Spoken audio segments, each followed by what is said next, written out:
ended up getting this pipe on. They supply you a bracket. This is how the bracket's gonna look and where it's gonna go. Your AC, one of your AC line brackets go there. I don't have it. I don't really care.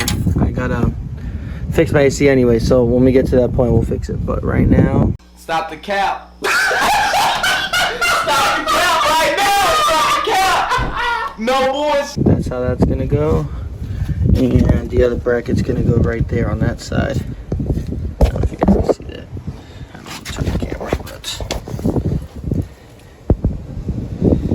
that's how that one's gonna go. There's a hole on the frame for it. But yeah, that's how it sits. This insulation sits right there. It doesn't allow it to vibrate and stuff, so we good. We good.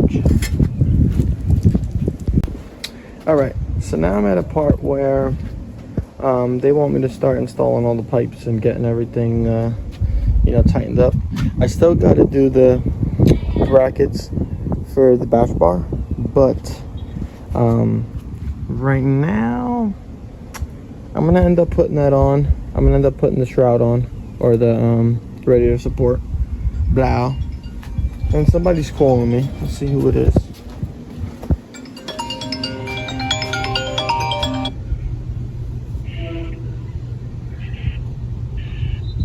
You're interrupting my YouTube video.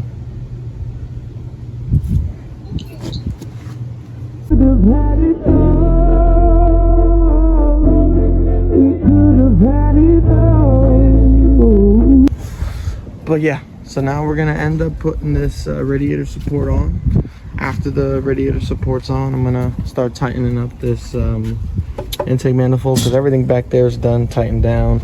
All the clamps are all good. My oil reservoir tank is, you know, accessible. So now we're gonna start taking this, putting the intake manifold back on, putting that back on, start slapping everything on. I gotta still drill the holes inside my bash bar there, but time to start putting everything back on.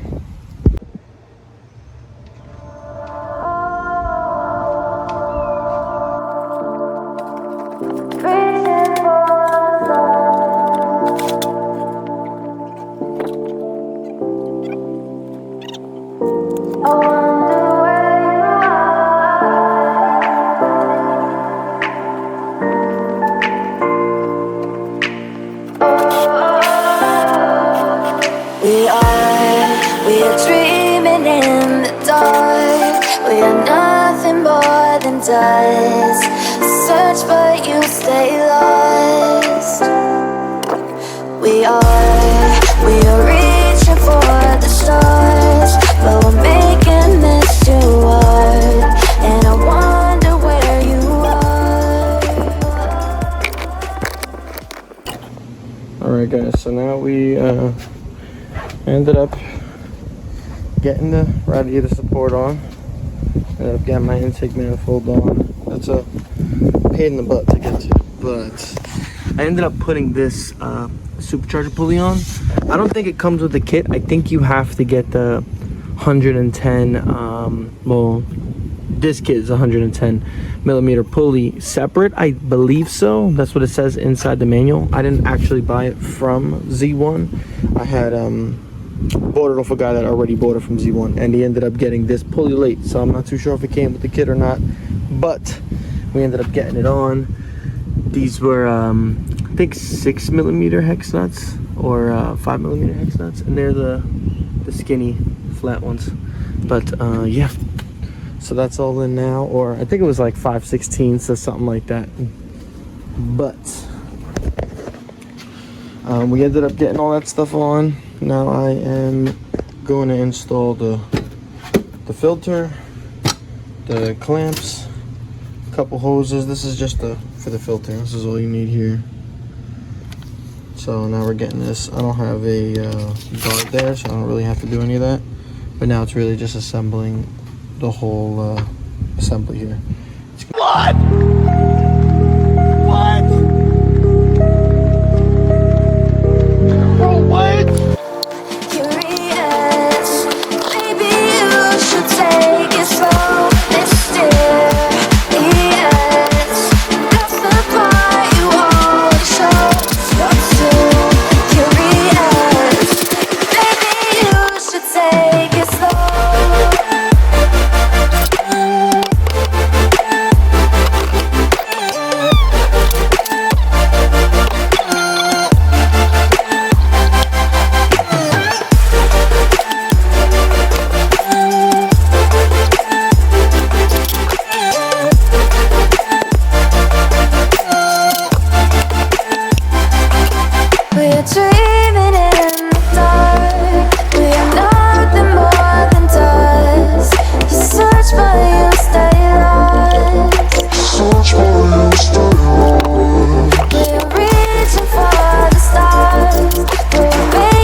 so I kind of moved ahead a little bit. Ended up getting this mushroom filter on. Pretty simple. It's just literally just a pipe and a couple fittings. I thought I had to cut this, and I ended up cutting it, but you really don't need to cut it.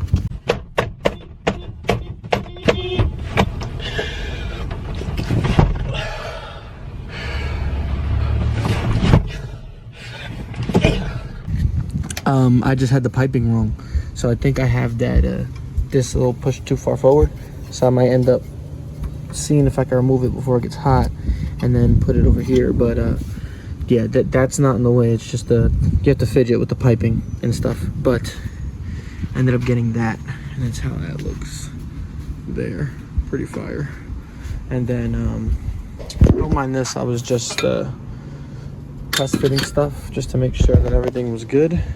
But we ended up going to Home Depot because my biggest problem was converting this manifold. So on the DEs, I don't have a stock manifold near me. Oh yeah, I do. Yeah, I do. So put the light on so you can see. So what they want you to do on the stock manifold is end up using, there's a small nipple on the front cover of this manifold. The front cover's on the bottom, but they want you to end up using this small nipple. I think it's like a 1/4 maybe. They want you to end up using this small nipple for the blow valve, but on the Kinetics intake manifold, there's not one here. They have an extra fitting here. This is what I did, and I'm gonna explain that in a second. But I have my catch can here, so we ended up getting a fitting that it's like a 1 to 2. So we ended up screwing that into the Kinetics manifold, and then getting it. Could probably put a picture on the screen. It's literally just a. Bitch is tight. It's the same thing on this side, same exact thing. So that's what we ended up getting. Ended up getting a longer hose. I feel like the clear looks pretty cool, so ended up going with the clear. But yeah, that ends up going there. Then that's it. We just did a little work here just to get this out of the way. They want you to, I think, run it up here or something, but we ended up just zip tying it to this hose that's here, and it's not going to hit the belt at all. There's a lot of space. Probably have to move this out the way a little bit, but there's a lot of space between there for that not to hit. We ended up zip tying it there, so now all I got to do is put it to the blow valve. But we're doing the piping as we speak. I ended up showing you guys how to do this. This coupler literally just bolts on from the supercharger down to where it's going to connect to the intercooler at. Just open hose. Let's see if I can show you. Literally just an open hose because I haven't drilled the holes yet. So that's what I'm probably going to do next.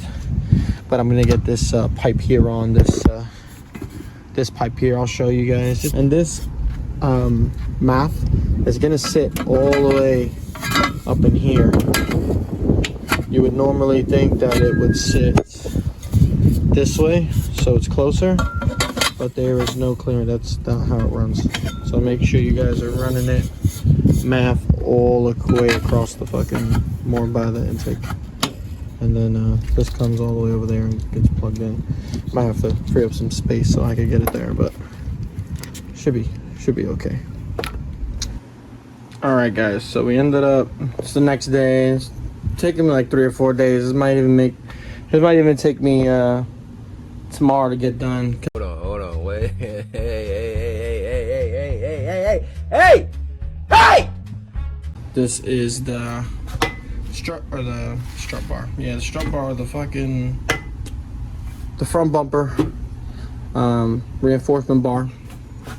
And I ended up getting these how I needed them, but we ended up converting these, so you guys don't have to convert them. But yeah, so now I'm gonna start installing the riv nuts.